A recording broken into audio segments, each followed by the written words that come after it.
നമസ്കാരം. Middle east ന്യൂസിലേക്ക് എല്ലാ പ്രേക്ഷകർക്കും സ്വാഗതം. ആദ്യം നോക്കാം പ്രധാന വാർത്തകൾ. സെനറ്റ് ഹാളിലെ ഭാരതാംബ ചിത്രവിവാദത്തിൽ കേരള സർവകലാശാല രജിസ്ട്രാർക്ക് സസ്പെൻഷൻ. KS അനിൽകുമാറിനെ സസ്പെൻഡ് ചെയ്തത് വൈസ് ചാൻസലർ ഗവർണറോട് അനാദരവ് കാണിച്ചെന്ന് കണ്ടെത്തൽ. നിയമപരമായി നേരിടുമെന്ന് രജിസ്ട്രാറും സർക്കാരും. ഗവർണറുമായി കൂടിക്കാഴ്ച നടത്തി DGP.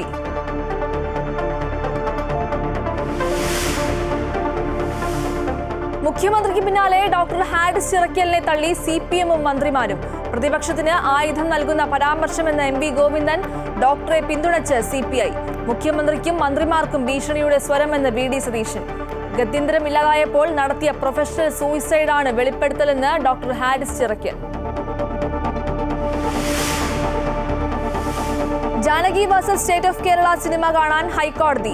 ശനിയാഴ്ച ചിത്രം കണ്ടതിന് ശേഷം ബുധനാഴ്ച കേസ് പരിഗണിക്കും. നടപടി നിർമ്മാതാക്കൾ നൽകിയ ഹർജിയിൽ കോടതിയുടെ നീക്കത്തിൽ പ്രതീക്ഷയെന്ന് സംവിധായകൻ പ്രവീൺ നാരായണൻ. അന്താരാഷ്ട്ര ആണവോർജ്ജ ഏജൻസിയുമായുള്ള സഹകരണം അവസാനിപ്പിച്ച് ഇറാൻ. അമേരിക്കൻ ആക്രമണത്തിൽ ഫോർഡോ ആണവ നിലയത്തിൽ വലിയ നാശനഷ്ടമുണ്ടായി. തകർച്ചയുടെ കണക്കെടുപ്പ് നടക്കുന്നുവെന്ന് ഇറാൻ വിദേശകാര്യമന്ത്രി. ഗാസയിൽ വെടിനിർത്തലെന്ന് അമേരിക്കൻ പ്രസിഡന്റ്.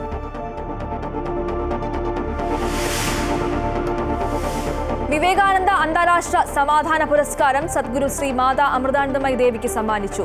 പുരസ്കാര നേട്ടം രാജ്യാന്തര തലത്തിലെ അമ്മയുടെ പൊതുജനക്ഷേമ പ്രവർത്തനങ്ങൾക്ക്.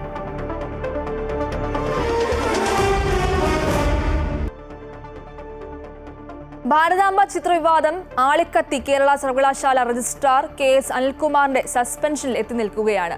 രജിസ്ട്രാറുടെ നടപടി അച്ചടക്ക ലംഘനമെന്നും ഗവർണറോട് അനാദരവ് കാട്ടിയെന്നുമാണ് VC പറയുന്നത്.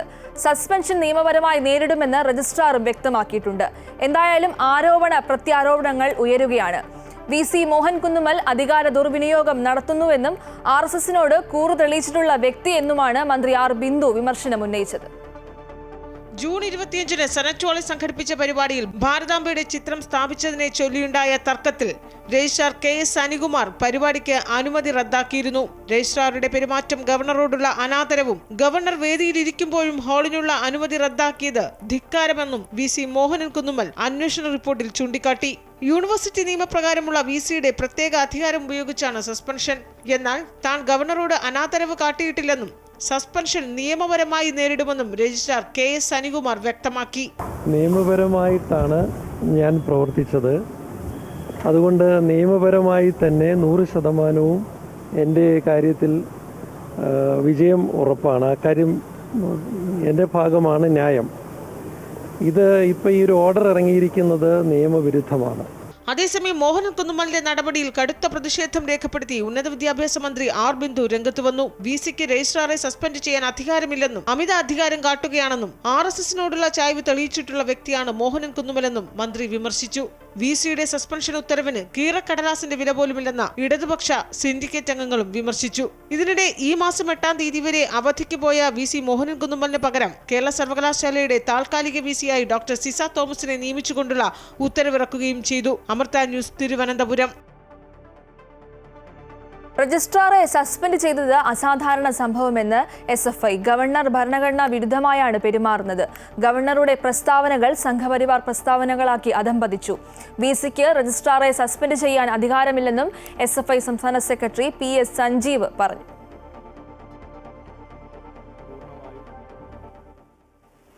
സംസ്ഥാനങ്ങളുടെയും കേന്ദ്രത്തിൻ്റെയും തതുല്യമായ ഉത്തരവാദിത്തമാണ് വിദ്യാഭ്യാസം. എന്നാൽ കേന്ദ്ര സർക്കാരിൻ്റെ പ്രതിനിധിയായി ഭരണഘടനാ തലവനായി സംസ്ഥാനത്ത് എത്തിച്ചേർന്നിട്ടുള്ള ഗവർണർ ആരിഫ് മുഹമ്മദ് ഖാന് ശേഷം ഇവിടെ എത്തിച്ചേർന്നിട്ടുള്ള രാജേന്ദ്ര വിശ്വനാഥ് ആർലേക്കർ ശക്തമായ കാവ്യവൽക്കരണത്തിനു വേണ്ടിയും ഭരണഘടനാ വിരുദ്ധവുമായാണ് കേരളത്തിൽ ഇന്ന് പെരുമാറിക്കൊണ്ടിരിക്കുന്നത്. അതിൻ്റെ അവസാനത്തെ ഉദാഹരണങ്ങളിൽ ഓരോ ഏടും നമുക്ക് പരിശോധിക്കുമ്പോൾ കാണാൻ കഴിയുന്നത് രാജ്ഭവനെ RSSൻ്റെ കേന്ദ്രമാക്കുകയും രാജ്ഭവൻ പുറത്തിറക്കുന്ന ഓരോ പ്രസ്താവനകളും സംഘപരിവാർ ശാഖകളിൽ നിന്ന് പുറത്തിറങ്ങുന്ന പ്രസ്താവനകൾക്ക് തുല്യമായി അധപ്പതിക്കുകയും ചെയ്യുന്ന കാഴ്ചയാണ് നമ്മൾ കാണുന്നത്. കേരള സർവകലാശാല രജിസ്ട്രാറെ അന്യായമായാണ് സസ്പെൻഡ് ചെയ്തതെന്ന് ഡിവൈഎഫ്ഐയും പ്രതികരിച്ചു. അധികാരം ദുർവിനിയോഗം ചെയ്യുകയാണ്. RSSന്റെ തീരുമാനമനുസരിച്ച് ആ കാര്യങ്ങളെല്ലാം നടത്തിക്കൊടുക്കുന്ന ഒരു ഏജൻ്റായി കേരളത്തിൻ്റെ ഗവർണർ മാറുന്നു എന്നത് ജനാധിപത്യത്തിന് ഒട്ടും ഭൂഷണമായ കാര്യമല്ല. മുഖ്യമന്ത്രിക്ക് പിന്നാലെ ഡോക്ടർ ഹാരിസ് ചിറക്കലിനെ തള്ളി CPM മന്ത്രിമാരും.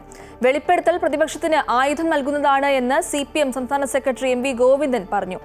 മാധ്യമങ്ങളോട് പ്രതികരിക്കാൻ മന്ത്രി വീണ ജോർജ് തയ്യാറായില്ല. അതേസമയം ഹാരിസിനെ പിന്തുണച്ച് CPI സംസ്ഥാന സെക്രട്ടറി ബിനോയ് വിശ്വവും BJP സംസ്ഥാന അധ്യക്ഷൻ രാജീവ് ചന്ദ്രശേഖറും ഡോക്ടർമാരുടെ സംഘടനയും രംഗത്തെത്തി. സംഭവിച്ച കാര്യങ്ങളും പരിഹാരങ്ങളും വിദഗ്ധ സമിതിക്ക് മുന്നിൽ പറഞ്ഞിട്ടുണ്ടെന്നും ഡോക്ടർ ഹാരിസും വ്യക്തമാക്കി. ഡോക്ടർ ഹാരിസ് അർപ്പണബോധത്തോടെ ജോലി ചെയ്യുന്ന ഉദ്യോഗസ്ഥനാണെങ്കിലും ഇയാളുടെ വെളിപ്പെടുത്തൽ ആരോഗ്യ മേഖലയെ തെറ്റായി ചിത്രീകരിക്കുന്നതിന് കാരണമായി എന്നാണ് മുഖ്യമന്ത്രി പിണറായി വിജയൻ വിമർശിച്ചത്. ഇതിന് പിന്നാലെയാണ് CPM മന്ത്രിമാരും നേതാക്കളും ഹാരിസിനെതിരെ രംഗത്തെത്തിയത്. ഹാരിസിന്റെ വെളിപ്പെടുത്തൽ പ്രതിപക്ഷത്തിന് ആയുധം നൽകുന്നതിന് തുല്യമാണെന്ന് പാർട്ടി സംസ്ഥാന സെക്രട്ടറി MV ഗോവിന്ദൻ പറഞ്ഞു. വിഷയം ചൂണ്ടിക്കാണിക്കേണ്ടത് എങ്ങനെയാണോ അങ്ങനെ ചൂണ്ടിക്കാണിക്കണം. അങ്ങനെ അല്ലാതെ ചൂണ്ടിക്കാണിക്കുന്ന കാര്യത്തെയാണ് വിമർശനാത്മകമായിട്ട് പറഞ്ഞത്. അല്ല, പ്രശ്നം ഉണ്ടായാൽ പരിഹരിക്കും. അതിൽ പ്രശ്നമൊക്കെ ഉണ്ടാവും. നൂറുകണക്കിന് ആശുപത്രികളും മെഡിക്കൽ കോളേജ് ഉൾപ്പെടെയുള്ള നിരവധി സംവിധാനങ്ങളുള്ള ഒരു സംസ്ഥാനത്തിൻ്റെ അകത്ത് എവിടെയെങ്കിലും ചില പ്രശ്നങ്ങളൊന്നും ഉണ്ടാവില്ല എന്ന് പറയാൻ പറ്റില്ല. ഉണ്ടാവും. ആ ഉണ്ടാവുന്നത് ശ്രദ്ധയിൽപ്പെട്ട് ഉടനെ തന്നെ പരിഹരിക്കാൻ ആവശ്യമായ നിലപാട് സ്വീകരിക്കുകയും ചെയ്തു, പരിഹരിക്കുകയും ചെയ്തു. അത്രയേ ഉള്ളൂ കാര്യം. ഹാരിസിന്റെ വെളിപ്പെടുത്തൽ ഇരിക്കുന്ന സ്ഥാനത്തിന് യോജിച്ചതല്ലെന്ന് മന്ത്രി സജി ചെറിയാനും പ്രതികരിച്ചു. ദേശാഭിമാനിയും ഹാരിസിന്റെ മുഖപ്രസംഗത്തിൽ വിമർശിച്ചു. ഹാരിസിൻ്റേത് തിരുത്തലല്ല തകർക്കലാണെന്നാണ് ദേശാഭിമാനിയുടെ വിമർശനം. ഹാരിസ് ഉന്നയിക്കപ്പെട്ട പ്രശ്നം പരിഹരിച്ചെങ്കിലും പൊതുജനാരോഗ്യ മേഖലയെ തകർക്കാനുള്ള നീക്കമാണ് പ്രതിപക്ഷം നടത്തുന്നതെന്നും ദേശാഭിമാനി കുറ്റപ്പെടുത്തി. എന്നാൽ ഡോക്ടറുടെ വെളിപ്പെടുത്തലിൽ പ്രതികരിക്കാൻ ആരോഗ്യമന്ത്രി വീണ ജോർജ് തയ്യാറായില്ല. അതേസമയം ഹാരിസിനെ പിന്തുണച്ച് CPIയും BJPയും ഡോക്ടർമാരുടെ സംഘടനയായ KGM-CTA-യും രംഗത്തെത്തി. ഹാരിസിന്റെ വെളിപ്പെടുത്തലിൽ കുനിഷ്ടുള്ളതായി തോന്നുന്നില്ലെന്നും സർവീസ് ചട്ടങ്ങളുടെ ലംഘനം നടന്നിട്ടുണ്ടോ എന്ന കാര്യം സർക്കാർ പരിശോധിക്കട്ടെ എന്നും CPI സംസ്ഥാന സെക്രട്ടറി ബിനോയ് വിശ്വം പറഞ്ഞു. സത്യം പറഞ്ഞ ഡോക്ടറെ സർക്കാർ വിമർശിക്കുകയാണെന്നും തെറ്റുപറ്റിയെന്ന് മുഖ്യമന്ത്രിയും ആരോഗ്യമന്ത്രിയും സമ്മതിക്കുകയാണ് വേണ്ടതെന്നും BJP സംസ്ഥാന അധ്യക്ഷൻ രാജീവ് ചന്ദ്രശേഖർ പറഞ്ഞു. ഡോക്ടർക്കെതിരെ നടപടി സ്വീകരിച്ചാൽ അതിനെ ചെറുക്കുമെന്ന് KGM-CTA-യും വ്യക്തമാക്കി. അതേസമയം താൻ നടത്തിയത് പ്രൊഫഷണൽ സൂയിസൈഡാണെന്നും തൻ്റെ വെളിപ്പെടുത്തലിൻ്റെ പേരിൽ സമരങ്ങളും പ്രശ്നങ്ങളും ഉണ്ടാകരുതെന്നും അത് തൻ്റെ ഉദ്ദേശശുദ്ധിയെ ബാധിക്കുമെന്നും ഡോക്ടർ ഹാരിസ് പറഞ്ഞു. മന്ത്രിയെയും മന്ത്രിസഭയെയും താൻ കുറ്റപ്പെടുത്തിയിട്ടില്ല. തനിക്കെതിരെ നടപടി ഉണ്ടാകുമെന്നറിയാമെന്നും ഡോക്ടർ ഹാരിസ് ചിറക്കൽ പ്രതികരിച്ചു. ഇതിൻ്റെ എല്ലാ മാർഗങ്ങളും കൊട്ടിയടക്കപ്പെട്ടു, എല്ലാ രീതികളിലും പരാജയപ്പെട്ട് കഴിഞ്ഞപ്പോഴാണ് അതിലേക്ക് പോയത്. അതിന് ശിക്ഷാ നടപടികൾ വരും എന്നെനിക്ക് തീർച്ചയായിട്ടും ഉറപ്പുമുണ്ട്. ഇതുപോലത്തെ ഉപകരണങ്ങളുടെ ക്ഷാമം പലതും ഉണ്ട് നിലവിൽ. അത് ഞാൻ അന്ന് വിദഗ്ധ സമിതിയോട് അതിൻ്റെ എല്ലാ തെളിവുകളോടെ തന്നെ സൂചിപ്പിച്ചിരുന്നു. അവരതിനെ കുറച്ച് പ്രതിവിധികളും അന്ന് സജസ്റ്റ് ചെയ്തു ഞാൻ തന്നെ. അമൃത ന്യൂസ്, തിരുവനന്തപുരം. ഡോക്ടർ ഹാരിസ് ചിറക്കൽ വിഷയത്തിൽ MV ഗോവിന്ദന്റെയും മുഖ്യമന്ത്രിയുടെയും പ്രതികരണത്തിന് ഭീഷണിയുടെ സ്വരമുണ്ടെന്ന് പ്രതിപക്ഷ നേതാവ് പ്രതികരിച്ചു. എല്ലാവരും സംസാരിക്കുന്നത് പരസ്പര വിരുദ്ധമാണ്. ഇനി ആരും തുറന്നു പറയാതിരിക്കാനാണ് ഭയപ്പെടുത്തുന്നത് എന്നും VD സതീശൻ വിമർശിച്ചു. പറഞ്ഞതല്ല മുഖ്യമന്ത്രി പറഞ്ഞത്. ഇവരുടെ ഇപ്പോൾ സംസാരിക്കുന്നതിന് ഒരു ഭീഷണിയുടെ സ്വരമുണ്ട്. അത് സത്യം നടന്നു പറഞ്ഞ പോലെ ഭയപ്പെടുത്തരുത്. ഒരു ഭീഷണിയുടെ സ്വരമുണ്ട്. മുഖ്യമന്ത്രിയുടെ സ്വരത്തിലുണ്ട്, MV ഗോവിന്ദൻ്റെ വർത്തമാനത്തിലുണ്ട്. അത് വേണ്ട, അത് ശരിയല്ല. ഇത് തിരുവനന്തപുരം മെഡിക്കൽ കോളേജിൽ മാത്രമുള്ളതല്ല. കേരളത്തിലെ എല്ലാ മെഡിക്കൽ കോളേജുകളിലും എല്ലാ സർക്കാർ ആശുപത്രികളിലും ഇതിനേക്കാൾ ദയനീയമാണ്. ആലപ്പുഴയിലും കോഴിക്കോടുമൊക്കെ ഇതിനേക്കാൾ ദയനീയമായ സ്ഥിതിയാണ്. ആരോഗ്യമേഖലയിലെ പ്രശ്നങ്ങൾ ജനജീവിതത്തെ ബാധിക്കുന്ന തരത്തിലേക്ക് മാറിയെന്ന് KPCC president Sunny Joseph. Thiruvananthapuram medical കോളേജിൽ ഉണ്ടായത് ഗുരുതര വീഴ്ചയാണ്. ഡോക്ടർ ഹാരിസ് ചിറക്കൽ പുറത്തു കൊണ്ടുവന്നത് കേരളത്തിന്റെ പൊതു അവസ്ഥയാണ് എന്നും അദ്ദേഹം പ്രതികരിച്ചു. സ്വകാര്യ മേഖലയിലെ ചികിത്സാ ചെലവ് വളരെ ഭാരിച്ചതാണ്. അത് താങ്ങാൻ കഴിയാത്ത സാധാരണക്കാരും പാവപ്പെട്ടവരുമാണ് ഗവൺമെൻറ് ആശുപത്രികളിൽ ശരണം തേടുന്നത്. അവർ ഇന്ന് ഗത്യന്തരമില്ലാതെ അവർ വലിയ പ്രതിസന്ധിയിലാണ്. അവരിൽ നിന്ന് പിരിവെടുത്ത് ആവശ്യമായ ശസ്ത്രക്രിയാ ഉപകരണങ്ങൾ വാങ്ങേണ്ട ഒരു ദുരവസ്ഥയാണ് ഈ ഡോക്ടർ ഹാരിസ് കേരളത്തിൻ്റെ പൊതുജനങ്ങളുടെ മുമ്പിൽ അവതരിപ്പിച്ചതെങ്കിൽ അത് ഉൾക്കൊണ്ട് അത് അംഗീകരിച്ച് അത് തിരുത്തുന്നതിന് പകരം അദ്ദേഹത്തെ തിരുത്താനും അദ്ദേഹത്തെ ശാസിച്ച് വരുതിയിൽ നിർത്താനുമാണ് കേരളത്തിൻ്റെ മുഖ്യമന്ത്രി ശ്രമിച്ചത്. കോഴിക്കോട് മെഡിക്കൽ കോളേജിലെ ചികിത്സാ സംവിധാനങ്ങൾ കാര്യക്ഷമം അല്ലാത്തതിനാൽ രോഗികൾ കടുത്ത ദുരിതത്തിലാണ്. ഒരു MRI സ്കാനിംഗ് മെഷീൻ മാത്രമാണ് നിലവിലുള്ളത്. തീപിടുത്തത്തിൽ കത്തിപ്പോയ ഉപകരണങ്ങൾ ഇതുവരെയും മാറ്റി സ്ഥാപിച്ചിട്ടില്ല. അടിയന്തര സ്കാനിംഗ് ഒഴികെ ആഴ്ചകളോളം കാത്തിരിക്കേണ്ട ഗതികേടിലാണ് രോഗികൾ. ഒരു MRI സ്കാനിംഗ് മെഷീൻ കൊണ്ടാണ് പ്രതിദിനം 1000-ഓളം രോഗികൾക്ക് സ്കാനിംഗ് നടത്തുന്നത്. തീപിടുത്തത്തിൽ കത്തിനശിച്ച MRI scanning machine, cardiovascular, gastroenterology എന്നിവ പുനഃസ്ഥാപിക്കുന്ന കാര്യത്തിൽ തീരുമാനമായിട്ടില്ല. സൂപ്പർ സ്പെഷ്യാലിറ്റി ബ്ലോക്കിലെ MRI സ്കാനിംഗ് മെഷീൻ കേടായി കിടക്കാൻ തുടങ്ങിയിട്ട് വർഷം 2ആയി. അടിയന്തരമല്ലാത്ത സ്കാനിങ്ങിന് 1.5 മാസമെങ്കിലും കാത്തിരിക്കണം. പരിശോധനാ ഫലത്തിന് മണിക്കൂറുകൾ നീണ്ട കാത്തിരിപ്പ്. എക്യുപ്മെൻറ്റ്സ് പലതും പ്രവർത്തിക്കുന്നില്ല. ഇപ്പോൾ കാർഡിയോവാസ്കുലർ സർജറീൻ്റെ തിയേറ്റർ, ആ തിയേറ്ററിൽ ഒന്ന് ഇപ്പം പഴയ ബ്ലോക്കിനകത്ത് CH സെൻറ്റർ, അതായത് ഞാൻ ജനറൽ സെക്രട്ടറി ആയിരുന്ന സന്ദർഭത്തിൽ നിർമ്മിച്ചു കൊടുത്ത് 2014 ഹാൻഡ് ഓവർ ചെയ്തതിന് ശേഷമാണ് അവിടെ സർജറിയുടെ എണ്ണം വർദ്ധിപ്പിക്കാൻ സാധിച്ചത്. അതിന് മതിയാകാത്തത് കൊണ്ടാണ് PMSSYയിലേക്ക് ബ്ലോക്കിലേക്ക് സർജറി തിയേറ്റർ മാറ്റിയത്. ആ സർജറി തിയേറ്ററിൻ്റെ അതിലുള്ള മുഴുവൻ ഉപകരണങ്ങളും കേടുപാട് സംഭവിച്ചിട്ടുണ്ട്. ഹൃദയ ശസ്ത്രക്രിയയ്ക്ക് കാത്തിരിക്കുന്നത് 200 പേരാണ്. വൃക്ക മാറ്റിവെക്കൽ ശസ്ത്രക്രിയയ്ക്ക് 30-ലേറെ പേർ കാത്തിരിക്കുന്നുണ്ട്. തിരുവനന്തപുരം മെഡിക്കൽ കോളേജിൽ പ്രതിദിനം 6-7 വൃക്ക മാറ്റിവെക്കൽ ശസ്ത്രക്രിയ നടക്കുമ്പോൾ കോഴിക്കോട് ഇത് 15 മുതൽ 18 വരെയാണ്. തിരുവനന്തപുരത്തേക്കാൾ രോഗാതുരമാണ് കോഴിക്കോട് മെഡിക്കൽ കോളേജ് എന്ന കാര്യത്തിൽ തർക്കമില്ല. കോഴിക്കോട് മെഡിക്കൽ കോളേജിൽ കത്തിപ്പോയവയ്ക്ക് പകരമായി പുതിയ ഉപകരണങ്ങൾ സ്ഥാപിക്കാൻ പോലും ഇതുവരെയും നടപടിയുണ്ടായിട്ടില്ല. അടിസ്ഥാന സൗകര്യങ്ങളുടെ അപര്യാപ്തത മുഴച്ചു നിൽക്കുമ്പോഴും ആരോഗ്യവകുപ്പ് നിഷ്ക്രിയത്വം തുടരുകയാണ്. ക്യാമറാമാൻ അമർജിത്തിനൊപ്പം S. Vinesh Kumar, Amrita news, Kozhikode. American ആക്രമണത്തിൽ ഫോർദോ ആണവ നിലയത്തിന് ഭീമമായ നാശനഷ്ടം ഉണ്ടായെന്ന് ഇറാൻ. തകർച്ചയുടെ കണക്കെടുപ്പ് നടക്കുന്നുവെന്ന് ഇറാൻ വിദേശകാര്യമന്ത്രി അറിയിച്ചു. അന്താരാഷ്ട്ര ആണവോർജ്ജ ഏജൻസിയുമായി സഹകരണം അവസാനിപ്പിക്കുന്നുവെന്ന് ഇറാൻ പ്രസിഡന്റും വ്യക്തമാക്കി. ഇറാന്റെ ആണവ നിലയങ്ങൾക്ക് നേരെ നടന്ന ആക്രമണങ്ങളിൽ അന്താരാഷ്ട്ര സമിതി നടപടിയെടുക്കുകയും ചെയ്തില്ല എന്നും ആരോപിച്ചാണ് ഈ നടപടി. ഗാസയിൽ വെടിനിർത്തൽ എന്ന അമേരിക്കൻ പ്രസിഡന്റ് ഡൊണാൾഡ് ട്രംപ്. 60 ദിവസത്തെ വെടിനിർത്തലിനുള്ള വ്യവസ്ഥകൾ ഇസ്രായേൽ അംഗീകരിച്ചിട്ടുണ്ടെന്നും ട്രംപ് സോഷ്യൽ മീഡിയയിൽ കുറിച്ചു. അതിനിടെ യമനിൽ നിന്ന് ഇസ്രായേലിലേക്ക് ഹൂതികൾ മിസൈൽ ആക്രമണം നടത്തി. വെടിനിർത്തൽ കരാർ ഹമാസ് അംഗീകരിക്കുമെന്നാണ് പ്രതീക്ഷയെന്നും അംഗീകരിക്കുന്നതാണ് നല്ലതെന്നും ട്രംപ് മുന്നറിയിപ്പ് നൽകി. യുദ്ധം തുടർന്നാൽ സ്ഥിതി രൂക്ഷമാകും. ഗാസയിൽ ശാശ്വത സമാധാനം പുനഃസ്ഥാപിക്കുകയാണ് ലക്ഷ്യം. സമാധാനത്തിനായി പ്രയത്നിച്ച ഖത്തറും ഈജിപ്തും കരാർ സംബന്ധിച്ച അന്തിമ നിർദ്ദേശങ്ങൾ അവതരിപ്പിക്കുമെന്നും Trump the Truth social media പ്ലാറ്റ്ഫോമിൽ കുറിച്ചു. ഇസ്രായേൽ പ്രധാനമന്ത്രി ബെഞ്ചമിൻ നെതന്യാഹുവും ട്രംപും അടുത്തയാഴ്ച കൂടിക്കാഴ്ച നടത്താനിരിക്കെയാണ് ട്രംപിന്റെ വെടിനിർത്തൽ പ്രഖ്യാപനം.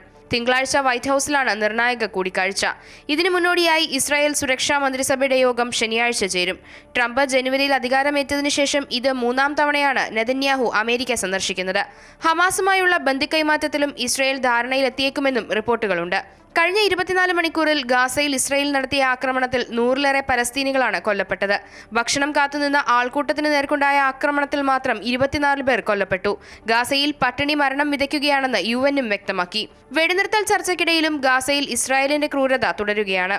അതിനിടെ ഇസ്രായേലിലേക്ക് യമനിൽ നിന്ന് ഹൂതികൾ മിസൈൽ ആക്രമണം നടത്തി. എന്നാൽ അയൺ ഡോം വ്യോമപ്രതിരോധ സംവിധാനം മിസൈലുകൾ തടുത്തുവെന്നും നാശനഷ്ടങ്ങളോ പരിക്കുകളോ ഇല്ലെന്നും ഇസ്രായേൽ വ്യക്തമാക്കി. ആക്രമണത്തിന് പിന്നാലെ ഇസ്രായേൽ വ്യോമാതിർത്തി അടച്ചു. കടുത്ത തിരിച്ചടി നൽകുമെന്ന് ഇസ്രായേൽ അറിയിച്ചിട്ടുണ്ട്. ഗാസയിലെ പലസ്തീനികളെ പിന്തുണച്ചാണ് ഹൂതികൾ മിസൈൽ ആക്രമണം നടത്തിയത്. യമന് നേരെ B-2 ബോംബർ വിമാനങ്ങൾ അയക്കേണ്ടി വരുമെന്ന് ഇസ്രായേലിലെ US അംബാസിഡർ മൈക്ക് ഹക്കാബി മുന്നറിയിപ്പ് നൽകിയിട്ടുണ്ട്. News desk, Amrita news. Vivekananda അന്താരാഷ്ട്ര സമാധാന പുരസ്കാരം സദ്ഗുരു ശ്രീ മാതാ അമൃതാനന്ദമയി ദേവിക്ക് സമ്മാനിച്ചു. അമൃതപുരി ആശ്രമത്തിൽ നടന്ന ചടങ്ങിൽ വിവേകാനന്ദ ഇന്റർനാഷണൽ റിലേഷൻസ് ഫൗണ്ടേഷൻ ഭാരവാഹികളിൽ നിന്നും അമ്മ പുരസ്കാരം ഏറ്റുവാങ്ങി. അന്താരാഷ്ട്ര തലത്തിൽ അമ്മ നടത്തിവരുന്ന പൊതുജനക്ഷേമ പ്രവർത്തനങ്ങൾ മുൻനിർത്തിയാണ് പുരസ്കാരം. അമൃതപുരി മാതാ അമൃതാനന്ദമയി മഠത്തിൽ നടന്ന ചടങ്ങിൽ Vivekananda international relations foundation convener Gagan Mahotra, മുഖ്യ രക്ഷാധികാരി രവികുമാർ അയ്യർ എന്നിവരിൽ നിന്നും അമ്മ ഫലകവും പ്രശസ്തി പത്രവും അടങ്ങുന്ന പുരസ്കാരം ഏറ്റുവാങ്ങി.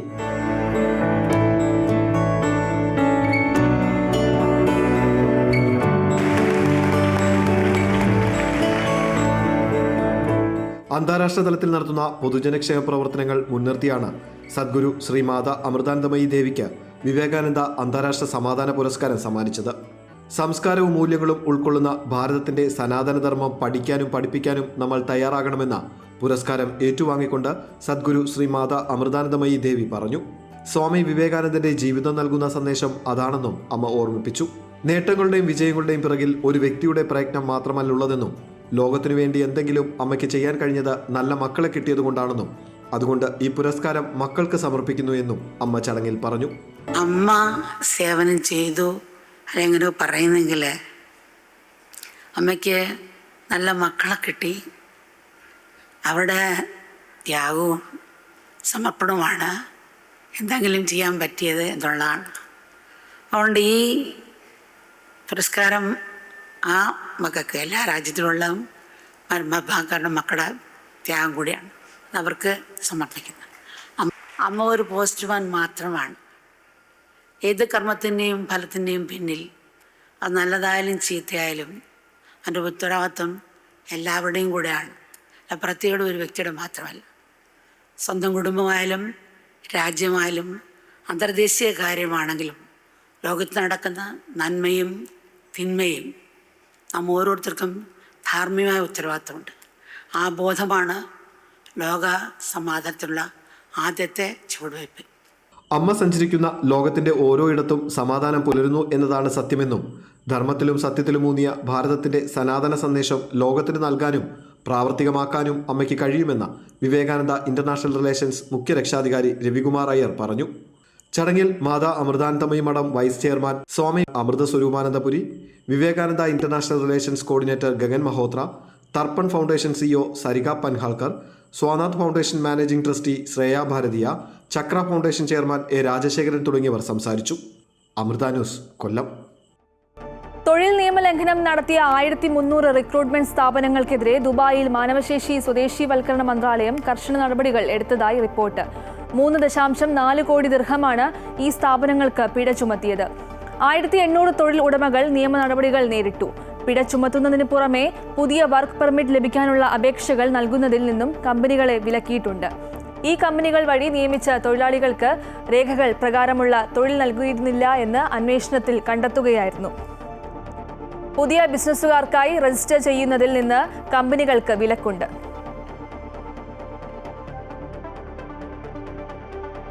കുവൈറ്റിൽ പ്രവാസി കുടുംബങ്ങളുടെ പാർപ്പിട കേന്ദ്രങ്ങളിൽ ബാച്ചിലർമാർ താമസിക്കുന്നതിന് നിരോധനം ഏർപ്പെടുത്തുന്നതിന് കരട് നിയമം. കൂടുതൽ മലയാളികൾ തിങ്ങിപ്പാർക്കുന്ന ജലീബ് അൽ ഷുയൂഖ് പ്രദേശത്ത് നിലവിൽ നേരിടുന്ന വെല്ലുവിളികൾ പരിഹരിക്കുന്നതിന് തയ്യാറാക്കിയ 7 ഇന പദ്ധതികളുടെ ഭാഗമായാണ് കരട് നിയമത്തിന് രൂപം നൽകിയിട്ടുള്ളത്. 2 മുതൽ 5 വർഷം വരെയുള്ള കാലയളവിൽ നടപ്പിലാക്കാൻ ഉദ്ദേശിക്കുന്ന പദ്ധതിയിൽ 6 ലേബർ സിറ്റികൾ സ്ഥാപിക്കുവാനും 4 ലക്ഷത്തോളം ബാച്ചിലർമാർക്ക് താമസിക്കുവാൻ കഴിയുന്ന 12 തൊഴിലാളി ഭവന സമുച്ചയങ്ങളുടെ നിർമ്മാണവും ഉൾപ്പെടുന്നു. വ്യാവസായിക പ്ലോട്ടുകളിലും കാർഷിക മേഖലകളിലും മാത്രമായി തൊഴിലാളികളുടെ പാർപ്പിട കേന്ദ്രം അനുവദിക്കുക, തൊഴിലാളികളുടെ മേൽവിലാസം പ്രൊജക്ട് സൈറ്റുകളുമായി ബന്ധിപ്പിക്കുക എന്നിവയാണ് കരട് നിയമത്തിലെ മറ്റ് പ്രധാന നിർദ്ദേശങ്ങൾ. സൗദിയിൽ ക്യാൻസർ ചികിത്സയുടെ ഭാഗമായി ഓറൽ ഓങ്കോളജി മരുന്ന് സാങ്കേതിക വിദ്യ കൈമാറ്റത്തിനും പ്രാദേശികവൽക്കരണത്തിനും സൗദി ഇന്ത്യൻ പങ്കാളിത്തം. ഓറൽ ഓങ്കോളജി മരുന്നുകളുടെ നിർമ്മാണ സാങ്കേതിക വിദ്യ കൈമാറ്റത്തിന് സഹറാൻ ഗ്രൂപ്പിന്റെ അനുബന്ധ സ്ഥാപനമായ നസക് അൽ Injaz for development and commercial ഇൻവെസ്റ്റ്മെന്റും ബഹുരാഷ്ട്ര ഇന്ത്യൻ കമ്പനിയുമായ മക്ലിയോഡ്സ് ഫാർമസ്യൂട്ടിക്കൽസ് ലിമിറ്റഡ് ഗ്രൂപ്പും അതിന്റെ ഗവേഷണ കേന്ദ്രവും തമ്മിൽ തന്ത്രപരമായ കരാർ ഒപ്പുവച്ചു. രാജ്യത്ത് ആദ്യമായാണ് ഇത്തരമൊരു പദ്ധതി നടപ്പാക്കുന്നത്. Zahran group director board chairman Badr Garmulla al സഹറാനിയും സിഇഒ വിജയ് അഗർവാളുമാണ് ഇരു കമ്പനികളെയും പ്രതിനിധീകരിച്ച് കരാറിൽ ഒപ്പുവെച്ചത്. ബഹുരാഷ്ട്ര കമ്പനികളെ ലക്ഷ്യമിട്ട് പുതിയ നികുതി നിയമങ്ങൾ നടപ്പാക്കുകയും സർക്കാർ ഉടമസ്ഥതയിലുള്ള സ്വത്തുക്കളുടെ മാനേജ്മെന്റിൽ വിപുലമായ പരിഷ്കാരങ്ങൾ കൊണ്ടുവരികയും ചെയ്തതായി കുവൈറ്റ് ധനകാര്യ മന്ത്രാലയം. ന്യൂ കുവൈറ്റ് 2035 ഭാഗമായി സാമ്പത്തിക സുസ്ഥിരത കൈവരിക്കാനും വരുമാന സ്രോതസ്സുകൾ വൈവിധ്യവൽക്കരിക്കാനും അന്താരാഷ്ട്ര നികുതി മാനദണ്ഡങ്ങളുമായി യോജിപ്പിക്കാനുമുള്ള സർക്കാരിന്റെ ശ്രമങ്ങളെ പിന്തുണയ്ക്കാനാണ് ഈ പദ്ധതികൾ കൊണ്ട് ലക്ഷ്യമിടുന്നത്. നിയമത്തിന്റെ വ്യവസ്ഥകൾ വ്യക്തമാക്കാനും നടപ്പാക്കൽ നടപടിക്രമങ്ങളും സംവിധാനങ്ങളും നിർവചിക്കാനും അന്താരാഷ്ട്ര മാനദണ്ഡങ്ങൾക്ക് അനുസൃതമായി സുതാര്യത വർദ്ധിപ്പിക്കുവാനും ഈ എക്സിക്യൂട്ടീവ് നിയന്ത്രണങ്ങൾ ഉദ്ദേശിക്കുന്നതായി മന്ത്രാലയം വിശദീകരിച്ചു. കുവൈറ്റിന്റെ സാമ്പത്തിക പരിഷ്കരണ യാത്രയിലെ ഒരു പ്രധാന നാഴികക്കല്ല് എന്നാണ് ധനമന്ത്രി നൂറ അൽ ഫസാം ഈ നിയന്ത്രണങ്ങളെ വിശേഷിപ്പിച്ചത്. നികുതിയിലെ തുല്യതയും ന്യായമായ നിക്ഷേപ അന്തരീക്ഷവും സൃഷ്ടിക്കുന്നതുമാണ് ഇവയുടെ പ്രാധാന്യം.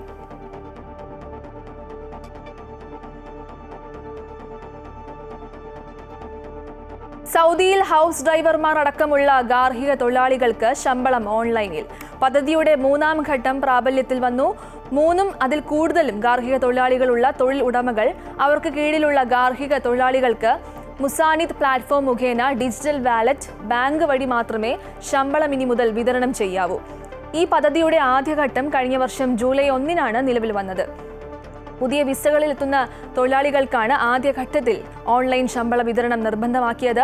ഈ വർഷം ജനുവരി 1 മുതൽ നിലവിൽ വന്ന 2ാം ഘട്ടത്തിൽ 4ഉം അതിൽ കൂടുതലും തൊഴിലാളികളുള്ള തൊഴിൽ ഉടമകളെയും ഈ പദ്ധതിയിൽ ഉൾപ്പെടുത്തി. 5 ഘട്ടങ്ങളിലായി നടപ്പിലാക്കുന്ന ഈ പദ്ധതിയുടെ അടുത്ത ഘട്ടം 2025 ഒക്ടോബർ 1-നും അവസാന ഘട്ടം 2026 ജനുവരി 1-നും പ്രാബല്യത്തിൽ വരും.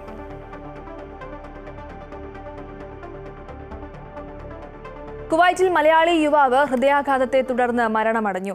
ആലപ്പുഴ ചുന്നക്കര കോമല്ലൂർ കല്ലുംപുറം ജംഗ്ഷന് വടക്ക് വശം വട്ടണപ്പണത്തറയിൽ രാഘവന്റെ മകൻ ആശിഷ് രാഘവനാണ് ജോലിസ്ഥലത്ത് വെച്ചുണ്ടായ ഹൃദയാഘാതത്തെ തുടർന്ന് മരണമടഞ്ഞത്. 38 വയസ്സായിരുന്നു. മൃതദേഹം നാട്ടിലേക്ക് കൊണ്ടുപോകുന്നതിനുള്ള നടപടികൾ പുരോഗമിക്കുന്നു.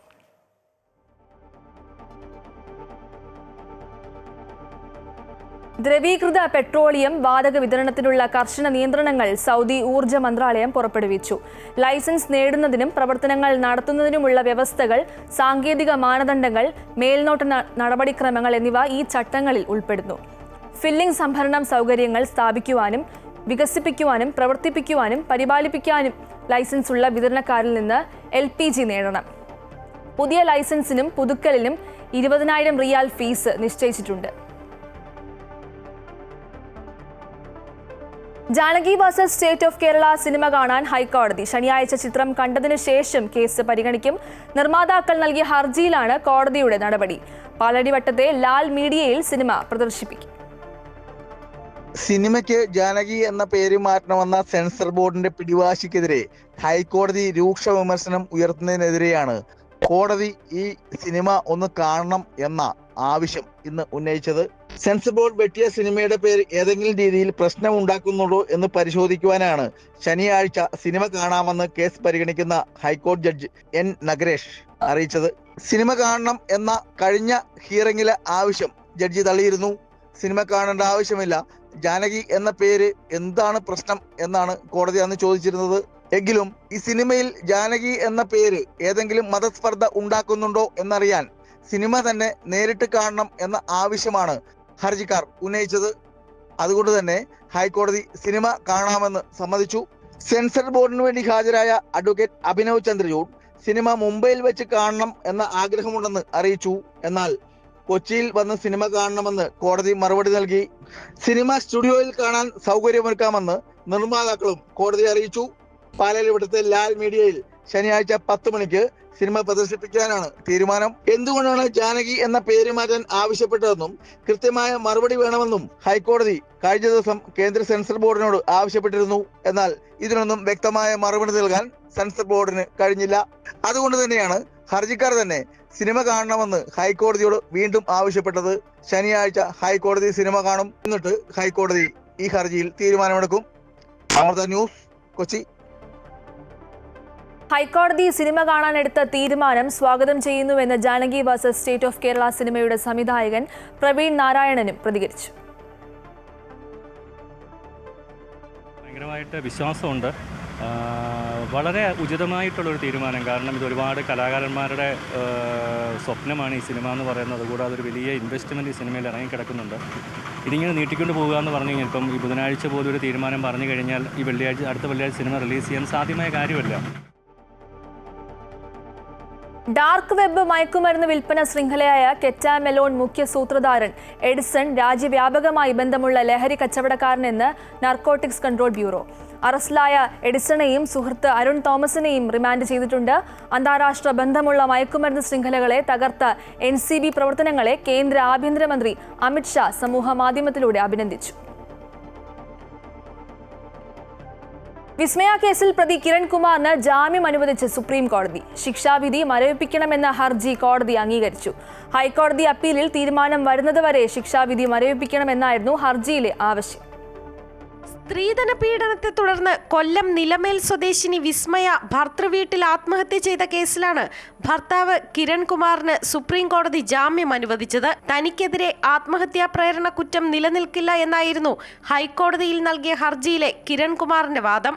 തനിക്കെതിരെ തെളിവില്ലെന്നും മാധ്യമ വിചാരണയുടെ ഇരയാണ് താനെന്നും കിരൺകുമാർ വാദിച്ചു.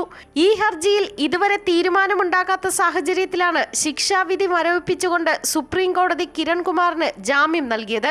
2021 ജൂൺ 21 കൊല്ലം പോരുവഴിയിലെ ഭർത്തൃവീട്ടിൽ വിസ്മയയെ മരിച്ച നിലയിൽ കണ്ടെത്തിയത്. സ്ത്രീധനമായി നൽകിയ കാറിൽ തൃപ്തനല്ലായിരുന്നുവെന്നും വാഗ്ദാനം ചെയ്ത സ്വർണം ലഭിക്കാതിരുന്നതുമാണ് കിരൺകുമാറിനെ പ്രകോപിതനാക്കിയത്. വിസ്മയെ ഇതിന്റെ പേരിൽ ശാരീരികവും മാനസികവുമായി പീഡിപ്പിച്ചുവെന്നാണ് കേസ്. 4 മാസം നീണ്ട വിചാരണയ്ക്കൊടുവിലാണ് കൊല്ലം ജില്ലാ സെഷൻസ് കോടതി കിരൺകുമാർ കുറ്റക്കാരനെന്ന് കണ്ടെത്തി 10 വർഷം തടവും 12 ലക്ഷം രൂപ പിഴയും ശിക്ഷയായി വിധിച്ചത്.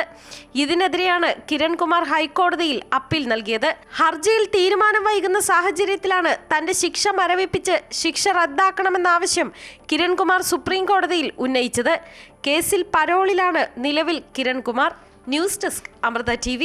തൃശൂർ വാടാനപ്പള്ളി സംസ്ഥാന പാതയിൽ പെരുമ്പുഴ പാതയോരത്ത് കക്കൂസ് മാലിന്യം തള്ളുന്നതായി പരാതി. പ്രദേശത്ത് CCTV ക്യാമറകൾ അടക്കമുണ്ടായിട്ടും പോലീസ് നിഷ്ക്രിയത്വം പാലിക്കുകയാണ് എന്നാണ് നാട്ടുകാരുടെ പരാതി. മാലിന്യം തള്ളാനെത്തിയ ടാങ്കർ ലോറി നാട്ടുകാർ പിടികൂടി പോലീസിനെ ഏൽപ്പിക്കുകയായിരുന്നു. പ്രദേശം മലിനമയമാണെന്നും പരാതിയുണ്ട്. രാത്രിയിൽ ശുചിമുറി മാലിന്യം തള്ളിയ ടാങ്കർ ലോറിയെ ആദ്യം പിന്തുടരുന്നത് ആംബുലൻസ് ഡ്രൈവറാണ്. 3 കിലോമീറ്ററോളം ടാങ്കർ ലോറിയെ പിന്തുടർന്ന ആംബുലൻസ് ഡ്രൈവർ നമ്പർ സഹിതം ദൃശ്യങ്ങൾ പകർത്തി പോലീസിൽ അറിയിക്കുകയായിരുന്നു. പിന്നീട് പ്രദേശത്തെ CCTV ദൃശ്യങ്ങളും ലഭിച്ചു.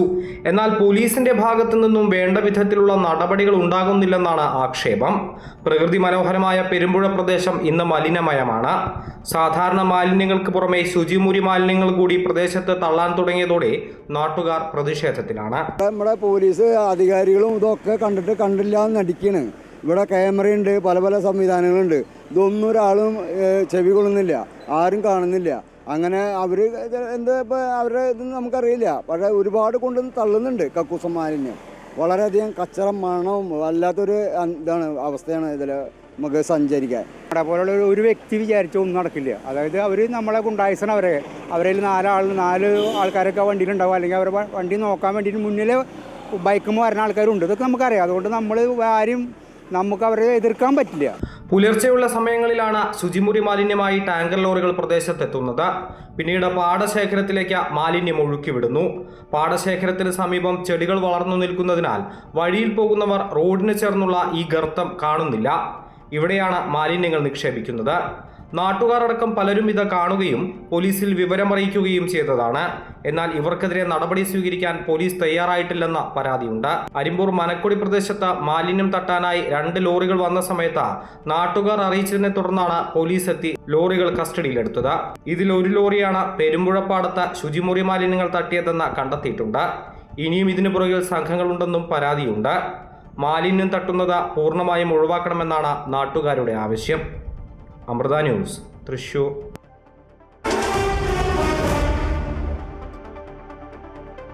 വനിതാ ഏഷ്യ കപ്പ് 2026 യോഗ്യതാ മത്സരങ്ങളിൽ ഇന്ത്യൻ സീനിയർ വനിതാ ടീം ആധിപത്യം തുടരുന്നു. തായ്ലാന്റിലെ ചിയാങ് മായിൽ നടന്ന മത്സരത്തിൽ ഇറാഖിനെതിരെ 5-0 ആധികാരിക വിജയം നേടി. സംഗീത ബെസ്ഫോർ, മനീഷ കല്യാൺ, കാർത്തിക അങ്കമുത്തു, ഫാൻ ജോബ് നിർമ്മല ദേവി, നോങ് മൈത്തം രത്തൻബാല ദേവി എന്നിവരുടെ ഗോളുകളാണ് ഇന്ത്യക്ക് തുടർച്ചയായ 3ാം വിജയം സമ്മാനിച്ചത്. മിഡിൽ ഈസ്റ്റ് ന്യൂസ് പൂർണ്ണമാകുന്നു. കൂടുതൽ വാർത്തകൾക്കായി അമൃത ന്യൂസ് യൂട്യൂബ് ചാനൽ കാണുക. നമസ്കാരം.